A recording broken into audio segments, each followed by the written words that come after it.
नमस्कार. NDM महाराष्ट्र न्यूजच्या मराठी बातमीपत्रामध्ये आपले सर्वांचे स्वागत. मी धैर्यशील ढगे. पाहुयात बातमी सत्कार सोहळ्याची. महाराष्ट्र राज्य अन्न आयोगाचे अध्यक्ष ॲडव्होकेट सुभाष राऊत यांचा माजलगाव विश्रामगृह येथे ओबीसी समाजाच्या वतीने भव्य सत्कार करण्यात आला. यावेळी अनेक मान्यवरांनी ॲडव्होकेट सुभाष राऊत यांना शुभेच्छा देऊन त्यांचा सत्कार केला. पाहुयात NDM महाराष्ट्र न्यूजचा हा खास रिपोर्ट. आणि त्यासाठीच आज ओबीसी समाजाच्या वतीनं सत्कार आयोजित केला. मला सकाळी फोन आला, माऊलीचा फोन आला, संतोष भाऊचा फोन आला, जगन्नाथरावचा फोन आला. म्हणजे सत्कार ठेवला. मी सत्कार हे अगोदर ठेवला पण जगन्नाथरावचे जो काही दुःख झालं त्यावेळेस आपण ते टाळलं. म्हणून या कार्यक्रमासाठी आवर्जून जिल्हा परिषदेचे माजी सदस्य छत्री अप्पा यादव साहेब, सरपंच, उपस्थित असलेले सर्व प्रतिष्ठित ओबीसीच्या सर्व घटक मायक्रो समाजातील सर्व अध्यक्ष, आज आपण पाहतो ओबीसीला कुठंच काम करण्यासाठी वाव मिळत नाही. पण एवढ्या किचकट वातावरणातून सुभाष भाऊनं वर्षानुवर्ष काम केले. आज मी सुद्धा पाहतो, मी शिवसेनेचा तालुका प्रमुख होतो त्यावेळेस सुभाष भाऊचं काम हे सगळ्या ओबीसीला धरून होतं. सगळ्या ओबीसी संघटनेसाठी ते काम करायचे. आणि काम करीत असताना कुणाचा ना कुणाचा तरी रोष येतोच. सुभाष भाऊ तर तसं आक्रमक नाहीत, संयमी नेतृत्व म्हणून त्यांना जिल्ह्यात ओळखले जाते. तर एवढा संयम असून देखील त्यांचं काम फक्त ओबीसी समाजाचं काम करतात म्हणून त्यांच्यावर गेल्या आंदोलनामध्ये मोठा अन्याय झाला. त्यांचं हॉटेल, त्यांचं करोडोचं नुकसान त्या आंदोलनात झालं, जाणूनबुजून केलं. पण हे कुठेतरी काम करीत असताना चांगल्या माणसाला वेटीस धरणं, चांगल्या माणसाला अडचणीत आणणं, पण याच्यातूनही आज कुठेतरी दैवी शक्ती असल्यासारखं याच्यातून ते चमकले. आणि त्यांना महाराष्ट्र राज्यानं अन्न पुरवठा आयोग केलं. हे खरं तर आपल्या ओबीसी समाजाला, वंचिताला या पदाचा न्याय नक्कीच सुभाष भाऊ देतील अशी मी त्यांच्याकडून देखील अपेक्षा करतो. आणि आपणही त्यांच्यावर विश्वास ठेवून आज त्यांच्या सत्कारासाठी इथं उपस्थित राहिलात त्याबद्दलही आपण सर्वांचं मी आभार मानतो. आणि पुन्हा एकदा सुभाष भाऊंना शुभेच्छा देतो.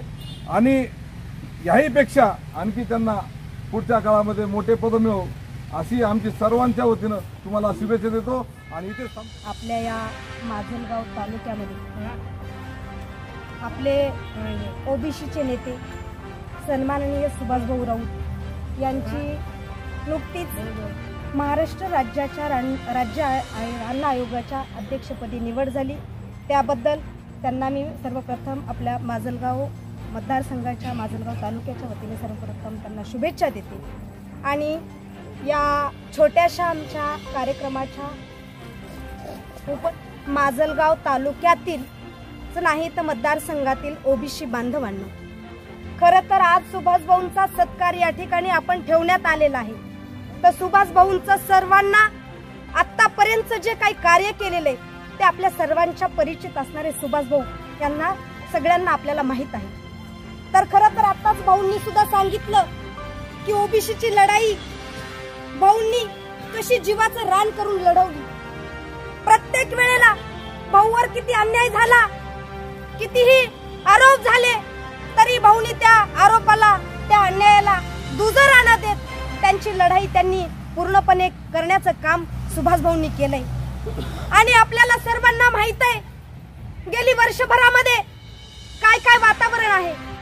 आणि तशा वातावरणामध्ये आता एका दुसऱ्या भाऊंनी सुद्धा सांगितलं की ज्या ज्या वेळेला ओबीसी आरक्षणाचा प्रश्न येतोय, ज्या वेळेला ओबीसीचा विषय येतोय त्या वेळेला गेली 20 वर्ष झालं सुभाष भाऊ तुम्ही आज या ओबीसीचं म्हणजे ओबीसीच्या हक्काची लढाई तुम्ही भुजबळ साहेबांच्या माध्यमातून लढत आहेत आणि म्हणूनच वर्षभरापासून गेल्या वर्षी आता वर्ष होतंय भाऊ ज्या वेळेला ओबीसी आरक्षणाचा विषय समोर आला आणि त्यावेळेला घरं जाळण्यात आले भाऊ आपलं हॉटेल जाळण्यात आलं त्या हॉटेल सुद्धा जाळलं म्हणून तुम्ही कधी खचून गेला नाहीत कधी थांबला नाहीत कधी रडला नाहीत ते हॉटेलचं नुकसान झालंय म्हणून ते पाहत बसला नाहीत तर ती ओबीसीच्या प्रश्नासाठी अगदी अविरतपणे तुम्ही झटत राहिलात ही सुद्धा अत्यंत आपल्याला अगदी आनंदाची गोष्ट आहे आणि म्हणून तुम्ही सातत्याने ते जे प्रयत्न करत राहिलात त्या प्रयत्नाला कुठेतरी यश म्हणून तुम्हाला भुजबळ साहेबांनी आपल्याला या ओबीसीचं म्हणजे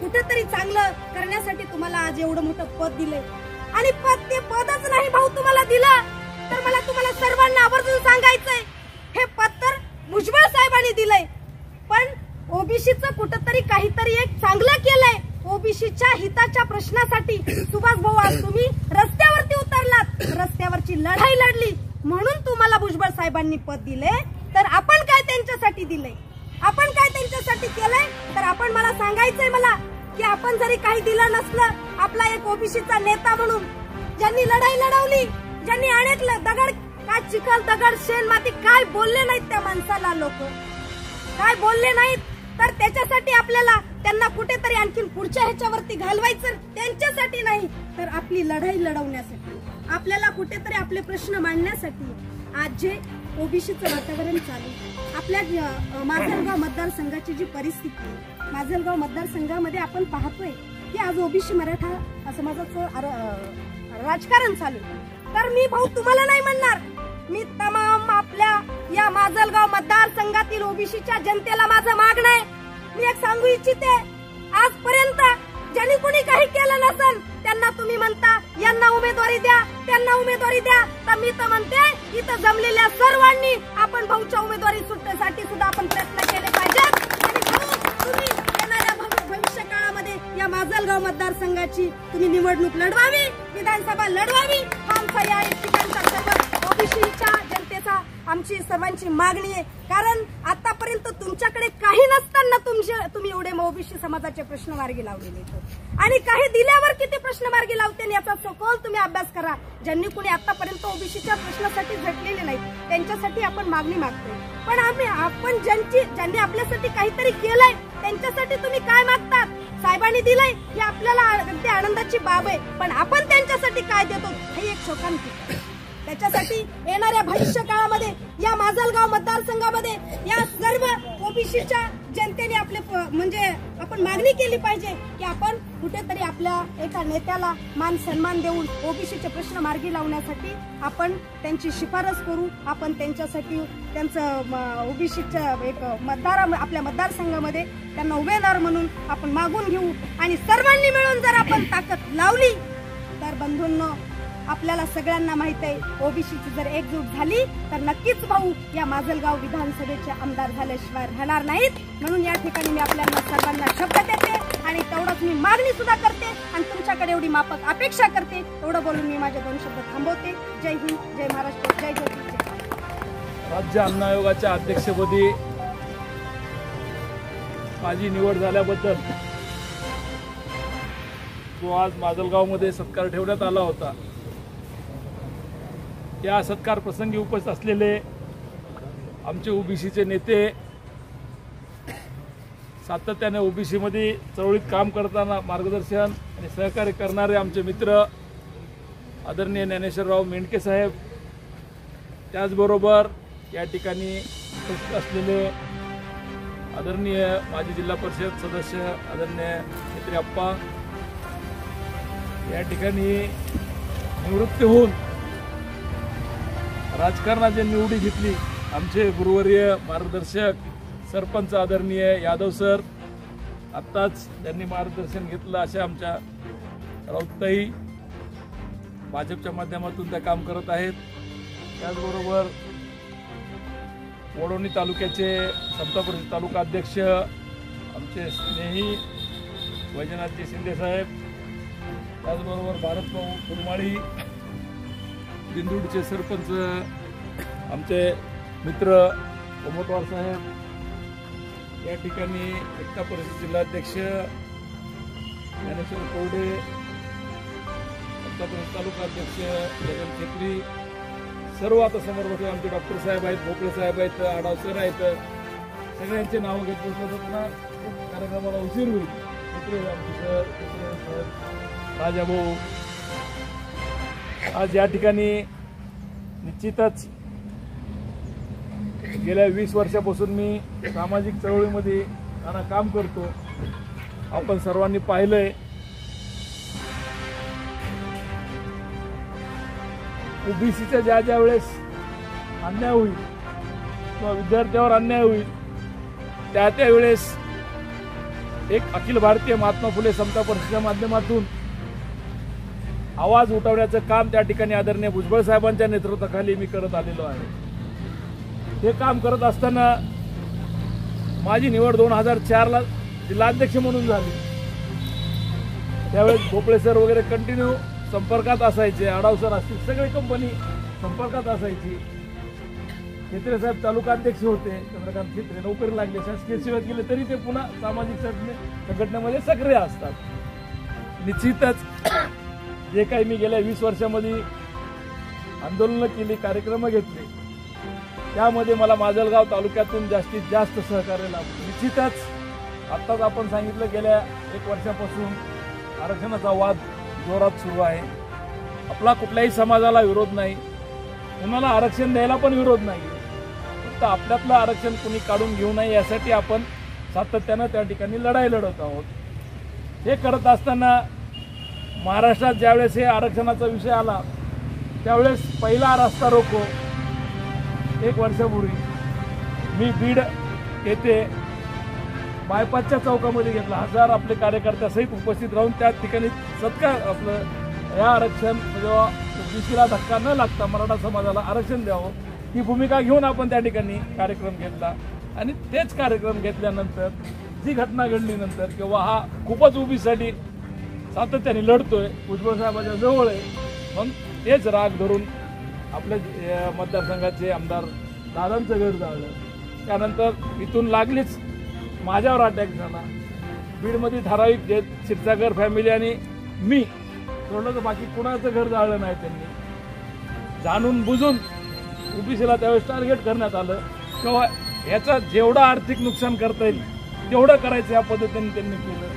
म्हणजे कुठला माझा व्यवसाय करत असताना आपण पाहिला व्यवसायात काय आता पहिल्यासारखं राहिलं नाही, कॉम्पिटिशन आहे, परंतु त्या ठिकाणी फरशी नाही, चमचा नाही, काही ठेवलं नव्हतं. त्याला एकदा आर्थिकला संपला की राजकारणातून निवांत घरी बसेल. माणूस ज्यावेळेस घरी कधी बसतो त्याला आर्थिकला घर बसली की तेव्हा म्हणतो जाऊन द्या. घरावर बितल्यानंतर जसं माझ्या घरावर पण अटॅक झाला, त्याच दिवशी घरावर पण अटॅक झाला, घर जाळण्याचा प्रयत्न झाला पण ते जाळू शकले नाही. हे करत असताना आदरणीय भुजबळ साहेबांनी दुसऱ्याच दिवशी मला सांगितलं रडत बसायचं नाही, लढायचंय तुला. आणि दुसऱ्या दिवसापासून मी लागलीच कामाला लागलो. ही घटना घडल्यानंतर आदरणीय साहेब बीडला आले, दादांच्या इथं त्यांनी पाहणी केली आणि नंतर ठरवलं की आपल्याला अंबडला सहभागी. सातत्यानं जे महाराष्ट्रातले मेळावे आपण ओबीसीचे घेतले, हे मेळावे आम्हा सर्वांच्या ताकदीवर आणि सगळ्यांच्या सहकार्याने ते यशस्वी पण झाले. आता एवढं आपलं नुकसान झालंय तरी साहेबांचा फोन आला की बीडला मला मेळावा घ्यायचा आहे. आता त्याच जिल्ह्यातून आरक्षणाची लढाई सुरू आहे.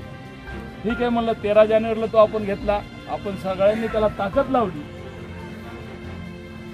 त्या ताकदीमुळे तो मेळावा देखील यशस्वी झाला. नाना या ठिकाणी मला आवर्जून सांगायचंय तर ज्यावेळेस भुजबळ साहेब आतमध्ये होते, माझ्या वडिलांचं त्याच काळात ऍक्सिडेंट झाला, निधन झालं 2-3 महिन्याच्या पिरियडमध्ये. आणि साहेब आतमध्ये असताना घरातून मला म्हणले तू बाहेर पड, आता घरात बसू. आणि आपण ज्यावेळेस साहेबांच्या समर्थनाने बीडला मोर्चा काढला, त्या मोर्चाला महाराष्ट्रात नाशिक नंतर बीड हा 2च मोर्चे निघले साहेबांच्या समर्थनात. त्या मोर्चामध्ये माजलगाव तालुक्यातून सगळ्यात जास्तीत जास्त संख्येने त्या मोर्चाला देखील लोक आले होते. आवाजून या ठिकाणी मोठेवाडीचं मला सांगावं वाटतं की त्या गावातून मला फोन आला, भाऊ आम्हाला 10 गाड्याचं तुम्ही नियोजन करताय, पण आम्हाला 10 गाड्याचं तुम्ही काय मदत करता. मी मला माझी परिस्थिती आता वडिलांचं झालं, साहेब जेलमध्ये, मी तर करायला लागलो.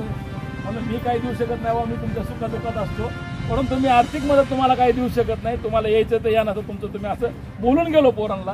आणि पोरांनी जे मनावर घेतलं तर दुसऱ्या दिवशी मला फोन आला की तुम्ही पोरांना काय बोलले का. मला वाटलं आता उलट सुलटी बातमी ती काय की अशा काळात. नाही म्हणलं तुमचं काय बोलणं झालं पोरांशी. पोरांनी रात्री बैठक घेतली, दर उमऱ्यागांनी जे पैसे गोळा करायला करून गेली तर 50-55 गाड्या त्या गावातून, एकट्या गावातून त्या कार्यक्रमाला आल्या. त्याबद्दल मी तुमचं हे प्रेम, हे सहकार्य तुम्ही मला दिले. मी एक सामाजिक चळवळीत काम करणारे कार्यकर्ता, बीड नगरपालिकेला नगरसेवक म्हणून निवडून आलो. आज विद्यापीठात देखील मी सिनेट मेंबर म्हणून काम करतो. तुमच्या सगळ्यांचं मला त्या ठिकाणी सहकार्य लाभलेलं आहे. आजही हे पद मला भेटलेलं आहे, राज्य अन्न आयोगाचं अध्यक्षपद. त्याला हा न्यायिक दर्जा आहे, त्याला हायकोर्टचा देखील दर्जा आहे. ह्या आयोगाच्या अध्यक्षाला हायकोर्टचा देखील हायकोर्ट जजचा देखील दर्जा आहे. हे खूप मोठी गोष्ट आहे. जसं रुपालीताईंना जे महिला आयोगाचं दिलंय तसंच हे राज्य अन्न आयोग म्हणून एक आहे, जे राज्यामध्ये अन्नधान्याची जी खरेदी होती किंवा वाटप होते त्याच्यासाठी कंट्रोलिंग ठेवण्यासाठी हा आयोग आहे. मग ह्याच्यामध्ये राशन दुकान आले, पुरवठा आला, शालेय पोषण आहार आलं, अंगणवाड्याचं आलं, शाळेमधलं ते आपण तांदूळ वगैरे ते आलं, काही ठिकाणी वसतिगृह आले. ह्याच्यावर पूर्ण महाराष्ट्रात कंट्रोलिंग ठेवण्यासाठी हा आयोगाची स्थापना केलेली आहे. आणि त्या आयोगाच्या माध्यमातून आपल्याला ते काम करायचं आहे. तर ह्या माध्यमातून निश्चितच जे काही या माध्यमातून करता येईल मला गोरगरिबासाठी, निश्चितच या पदाचा मी 100% फायदा गोरगरिबासाठी करणारच आहे. आणि जे काही आपल्या अडचणी असतील, काही पहिलं एक जिल्हाध्यक्ष बोलतोय म्हणून फोन लावायचो, पण आता थोडं एक आयोगाचा अध्यक्ष बोलतोय म्हणलं की पुढचा जरा थोडा काम करायला. प्रत्येक पद आपल्याला आदरणीय भुजबळ साहेबांच्या माध्यमातून दिलेलं आहे. त्याला राज्यमंत्री पदाचा देखील दर्जा आहे. हे पदावर काम करत असताना निश्चितच हे पद हे माझं नसून ते तुमचं पद आहे आणि तुमच्यामुळं मला हे पद मिळालं. या ठिकाणी मी आपल्याला सांगेन आणि ते प्रेम मला आपण दिलं. कारण की आज पाहतो आपण ओबीसी चळवळीत सध्या पण वातावरण खूप तापलेलं आहे. रोज आपले कार्यकर्ते जातात, भेटतात, येतात. परंतु ज्या वेळेस कुणी बाहेर पडत नव्हतं डॉक्टर साहेब, त्यावेळेस एकटा सुभाषराव तुमच्या सगळ्यांच्या ताकदीवर बाहेर पडला होता. आज ओबीसीचे नेते उठून म्हणतात की मी ओबीसीचा नेता आहे. पण त्या काळात ओबीसीचे नेते कुठं होते आपण शोधा. आजही ओबीसी नेते बाकीचे काय करतायत, फक्त इलेक्शन आले आणि मला ओबीसीने मतदान करावं आणि मी ओबीसीसाठी काहीतरी करतोय ही दाखवायची दिशाभूल काही लोक करत आहेत. परंतु जो ओबीसीसाठी काम करतोय निश्चित तुम्ही त्याच्या पाठीशी राहावं अशी मी या ठिकाणी आपल्याला विनंती करतो. कुठल्याही समाजाचा असू, तो ओबीसीसाठी झटतोय ना, त्याच्या पाठीमागं आपण ताकदीने उभं राहिलं पाहिजे असं आपण या ठिकाणी प्रण करू. आणि ओबीसीच्या आंदोलनामध्ये इथून पुढं काही असेल अर्ध्या रात्रीचं फोन करा. सुभाषराव त्या ठिकाणी तुम्हाला हजर राहिल्याशिवाय राहणार 100% नाराज. कुठल्याही अडचणी असू त्या सोडवण्यासाठी मी, आमची समता परिषद आणि ओबीसी संघटना सगळ्या सक्रिय राहत्याल आणि रस्त्यावरची लढाई रस्त्यावर लढू. आदरणीय साहेब सभागृहातली लढाई लढतात, आपण त्यांना सपोर्ट म्हणून रस्त्यावरची लढाई लढू. आणि शेवटी मी जास्त बोलणार नाही, परंतु आपण जे प्रेम मला दिलंय हेच प्रेम कायम माझ्यावर ठेवावं ही विनंती करतो. माझे 2 शब्द संपवतो. जय हिंद.